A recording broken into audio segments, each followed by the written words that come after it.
Hello everyone, and today I'm going to show you how you can create your very own time-lapse videos using nothing but a camera and a free piece of software. Now, for those of you who don't know, a time-lapse video is when you take lots of different photos a set amount of time apart and then stitch all of them together and play them back at a very fast rate, maybe something like 30 frames a second, and then when you look at it back, it looks like something that's been taken over a long period of time is happening in just seconds. Now, you would have seen things like this in between scenes in TV programs and on different things like that. But anyway, let's get into this. So, as well as the camera, you're going to need just a couple of other things, and these are a tripod and something called an intervalometer. Now, both of these are available relatively cheaply online. Like an intervalometer might cost you around £10, and then depending on the size of the tripod, these massively range in price, so you'll just have to have a look on Amazon or something. But yeah, they're really easy to get hold of. Now, as you can see in the picture, I've got an intervalometer here, and also my camera on a tripod. So once you've got a setup like this, you're ready to set up the camera, and we can continue.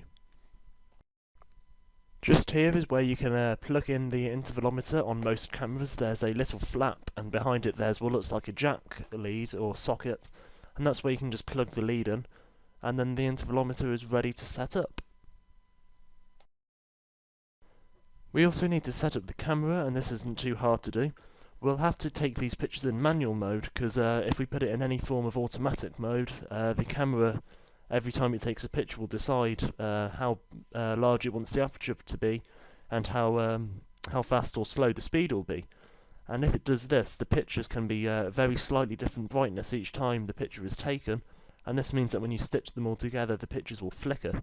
Now, this is a good thing to have if you want to make a professional-looking time-lapse. So we'll put the camera in manual mode, and also we'll put it on manual focus so it doesn't automatically focus onto a different object by accident.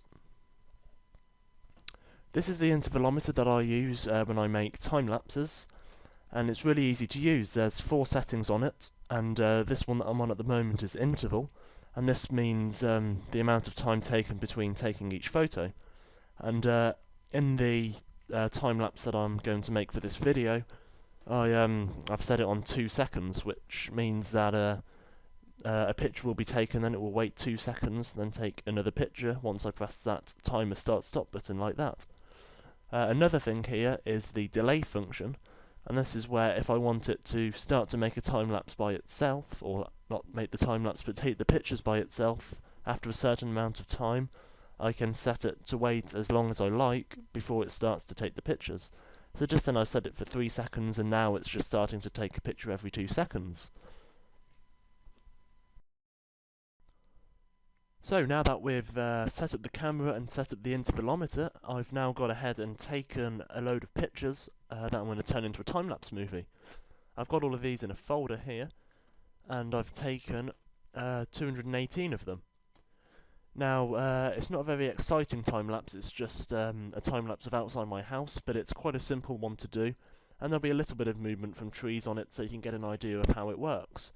And it's, it'll just work as a good example.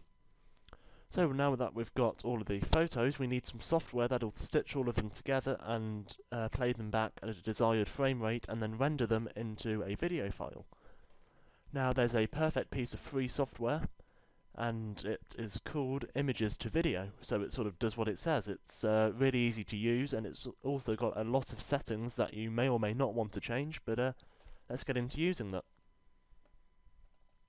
I'll put a link for the download to this in the description. It's a really great piece of software, so I'd recommend that you go ahead and get it. So, now that you've got it, you need to press this button here, and you have to select where your photos are kept. I'm going to assume that your photos are .jpg JPEG files, because that's what it's set up to look for by default, but you can change that just here. Anyway, I'm just going to go to the folder where I've kept them, which is in this folder called Time-lapse Photos, and I'm going to leave all of these settings the same because I've got no subfolders, and I just want it to select all of the photos. I don't want it to just select some specific ones, and I don't need it to select them based on time, so I'm just going to leave these how it is, so it will select all the photos. I don't want it to delete all of them or rescale them, and it also says that this takes a bit longer, so I'm just going to leave it how it is. I've made sure that all the pictures are the right way round, so I'm not going to rotate anything. And it says it's going to export as a WMV file.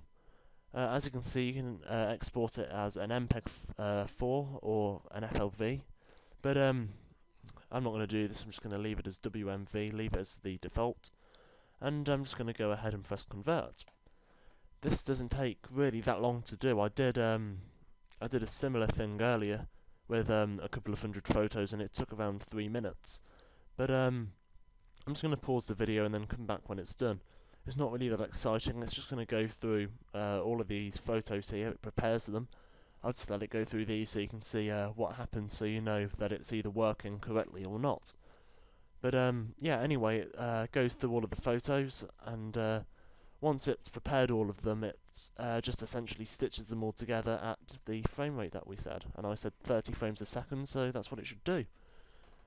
So for some reason it does take a couple of minutes on the last one, but I think that's just getting it ready to stitch them all together. Anyway, this is going to take a few minutes to finish up, so I'm just going to pause the video here, and then I'll show you what's happened when it's finished.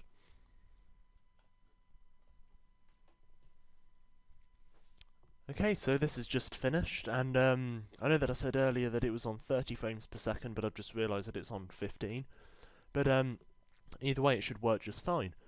So I'm going to just head over to the folder where I saved it to, and if I scroll down to the bottom, it should be there. So if I double click on this, as you can see, I've got a time-lapse, and it's not the best one in the world, and it's probably not at the best frames per second. It could probably do with being at 30, but you get the idea of how it works. And just to give you an example of what sort of ones you can create that look a bit better if you do them properly, and experiment a bit, I'll show you a few that I've done earlier on. So if you just bear with me a second, I've got a few here. And look, you can do this sort of thing like this, and you can get clouds looking pretty good going over. And you can even do things where you do things with the stars and the moon, and you can have some videos looking pretty good. So I hope you enjoyed this video. If you have any questions, please leave a comment in the description. And this is the first photography video that I've done, so if you think it's a good idea for me to do more, please leave a like and say so in the description. But thanks for watching, and I'll see you in my next video.